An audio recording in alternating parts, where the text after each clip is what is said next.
জয়গুরু। পরমদয়াল শ্রী শ্রী ঠাকুরের শ্রীচরণে জানাই ভূমিষ্ঠ প্রণাম। আপনাদের প্রতি প্রত্যেককে জানাই রানন্দিত জয়গুরু। আজ ইষ্ট প্রসঙ্গে আলোচনা করব একটি বিশেষ বিষয়। তো আপনারা প্রত্যেকেই জানেন কাল একটি বিশেষ দিন, কালকের দিনটা এতটাই পবিত্র, দুটো দিন একসাথেই পড়ে গেছে। কালকে পরম পূজনীয়া শ্রী শ্রী বড় মায়ের ৫৪তম তিরোধান তিথি। আগামীকাল ৯ই জ্যৈষ্ঠ ২৩শে মে তিরোধান তিথি, পরম পূজনীয়া শ্রী শ্রী বড় মায়ের তিরোধান তিথি। আর এই দিনে সৎসঙ্গীগণের হবিষ্যান্ন ব্রত পালনীয়।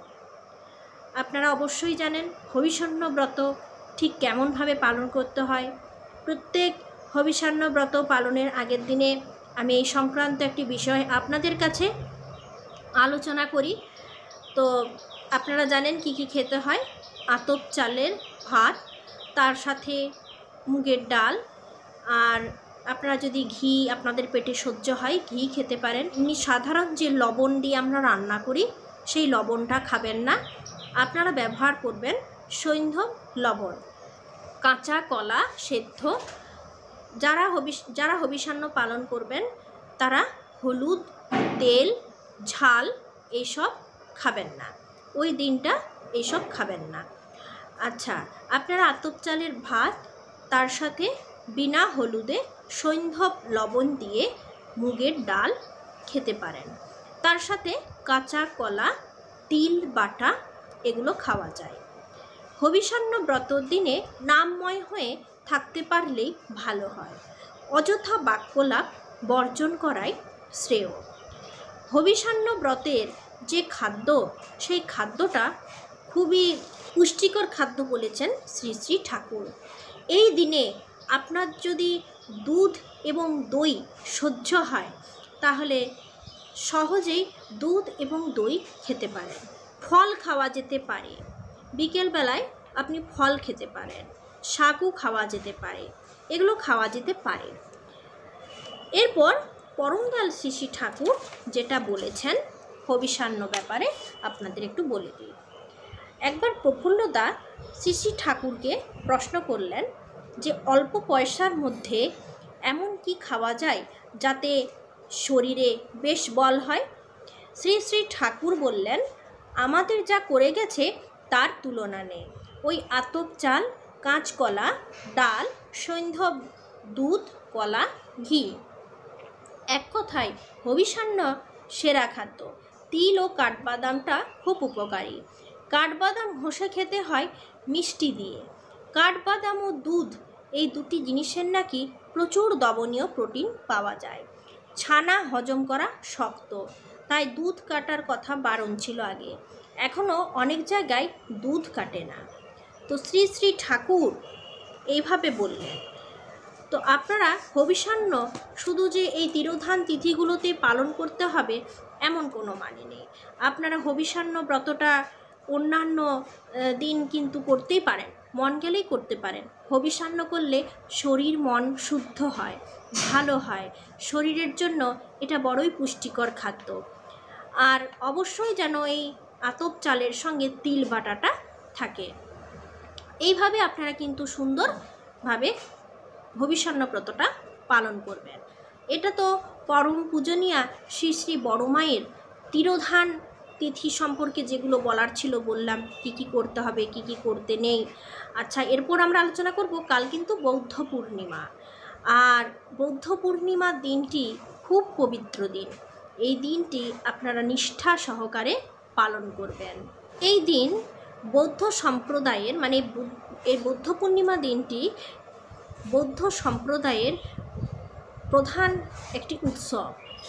আর বৈশাখ মাসের এই পুণ্যতিথিতে বুদ্ধ জন্মগ্রহণ করেছিলেন, তাই এই দিনটি খুবই পবিত্র আমাদের প্রত্যেকের জন্য। আর আপনারাও কিন্তু নিষ্ঠা সহকারে দিনটি পালন করুন। আজকে আমরা শ্রী শ্রী বড় মায়ের জীবন সম্পর্কে ২-৪টি কথা আলোচনা করব।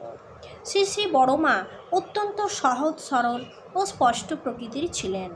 প্রয়োজনে তিনি ব্রজের চাইতেও কঠিন কুসুমের চাইতেও কোমল।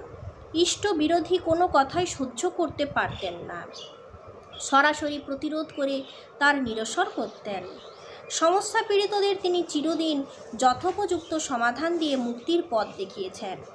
আশ্রিতদের নিজের সন্তানের মতো বুকে আগলে রেখেছেন।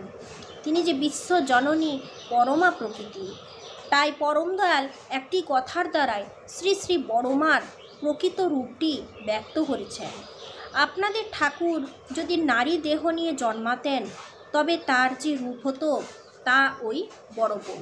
আমরা পরম দয়াল শ্রী শ্রী ঠাকুরকে জীবনাদর্শ রূপে পেয়েছি, শপথ নিয়েছি আমাদের নিত্য চলনায় তার দিব্য আদর্শকে প্রতিফলিত করে পরিবেশের প্রত্যেককে সেই মঙ্গলাদর্শের অনুগামী করতে।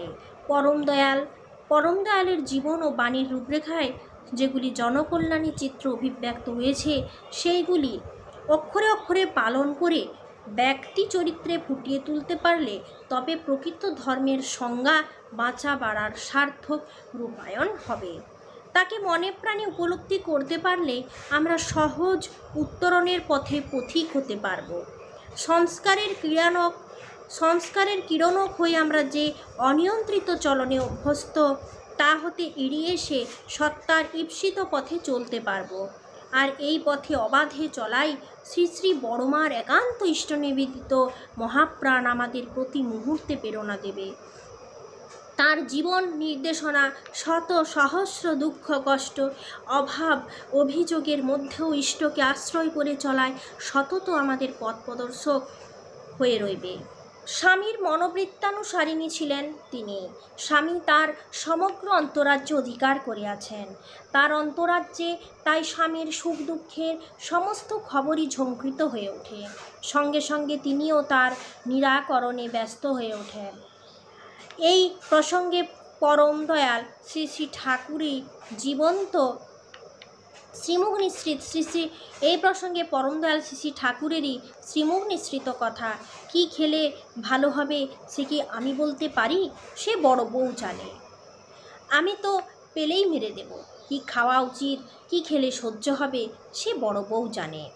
আমার যে কি পছন্দ তাও তার জানা আছে। আমার পেটের অভিভাবক বড় বউ। পরম পূজনীয়া শ্রী শ্রী বড়মা এতটাই স্বামীকে ভালোবাসতেন এবং পরম পূজনীয়া শ্রী শ্রী বড়মায়ের উপর শ্রী শ্রী ঠাকুর এতটাই নির্ভর করতেন। শ্রী শ্রী বড়মা যেন সর্বসংহার ধরিত্রী। জীবনে আরাম নেই, বিশ্রাম নেই, নেই বিলাস। দুঃখের অগ্নি তপস্যার ভিতর দিয়ে চলেছেন চিরদিন। নিজের প্রতি চিরদিন উদাস। বড়াল বাংলোর বিরাট বাড়ির একটা কোণে অবস্থিত ছোট্ট একটি রুমে নিজে বাস করে অন্যান্যদের সুন্দর সুপ্রশস্ত রুমগুলি ছেড়ে দিতেন। নিজের সেই ছোট্ট রুমের মধ্যেই সাজিয়ে রাখতেন জীবন দেবতার প্রয়োজনীয় জিনিস। যখনই পরম দয়ালের যা জিনিসের প্রয়োজন হতো তা অন্য জায়গায় খুঁজে না পেলেও শ্রী শ্রী বড়মার কাছে ঠিকই মিলত। অতি যত্ন সহকারে তিনি সুন্দরভাবে সাজিয়ে রাখতেন সেগুলি। সামান্য জিনিস বলে কোনো তিনি অবজ্ঞা করতেন না। পাছে সেই সামান্য জিনিসও সময় মতো না পেলে শ্রী শ্রী ঠাকুরের মনে ব্যথা লাগে। এই প্রসঙ্গে শ্রী শ্রী ঠাকুর একদিন বলেছিলেন, বড় বউয়ের মতো নীরব কর্মী পাওয়া খুব কঠিন। ওঠে কত ভোরে, একটার পর একটা কাজে লেগেই আছে, কিন্তু কোনো তরতরানি নেই, হইচই নেই। সব জিনিস এত গোছানো সুশৃঙ্খল যে দেখলে অবাক হতে হয়। সংরক্ষণ বুদ্ধি অসাধারণ। তার কাছে চাইলে পাওয়া যাবে না এমন সাংসারিক প্রয়োজনীয় জিনিস খুব কমই আছে, অথচ থাকে তো এইটুকু জায়গার মধ্যে। আর জিনিসগুলি এমন নখদর্পণে থাকে যে কোনো জিনিস চাইলে বোধহয় চোখ বুঝেই তা বের করে এনে দিতে পারেন। এই পার্থিব জগতে তার জন্ম শিক্ষা লাভের জন্য নয়, তার জন্ম নিজ চরিত্রের দ্বারা, আদর্শের দ্বারা জগৎবাসীকে শিক্ষা দেওয়ার জন্য। আপনারা কি জানেন, আমরা যে শ্রী শ্রী বড়মা বলি, আসলে বড়মা হলেন লক্ষ্মীমা, বৈকুণ্ঠবাসিনী কমলা, নারায়ণের লীলা সঙ্গিনী নারায়ণী, ভক্ত জনসাধারণের জগদ্ধাত্রী মা। যখনই সেই অসীম অনন্ত পুরুষ সসীম রূপে মর্তে অবতরণ করেন, তখনই তাকে অনুসরণ করে জগতের কল্যাণে নেমে আসেন, সেই পথ প্রশস্ত করে নেয়, সেই বিশ্ব কল্যাণী তাঁরই লীলা সঙ্গিনী হয়ে। সেই সময়ে ভাগ্যবানরা সেই যুগল মূর্তি বক্ষে রেখে সাধনার পথ প্রশস্ত করে দেয়, তাদের নরলীলা চর্মচক্ষুতে উপভোগ করে জীবন সার্থক করে। যুগ যুগ ধরে সেই দিব্যলীলা স্মৃতিচারণ করে ভক্ত নরনারীগণের কলুষিত অন্তর, ত্রিতাপদগ্ধ মন পবিত্র ও শান্ত হয়ে ওঠে। কাল বৌদ্ধ পূর্ণিমা, সাথে তিরোধান তিথি শ্রী শ্রী বড় মায়ের। তাই কালকের দিনটা হবিষান্ন ব্রতটা অবশ্যই পালন করবেন, তিরোধান তিথি পালন করবেন, সৎসঙ্গীগণের হবিষান্ন ব্রত অবশ্যই পালনীয়। তার সঙ্গে কালকে পবিত্র দিনে আপনারা সকলেই নিষ্ঠা সহকারে কাটান। কালকের দিনটি খুবই পবিত্র।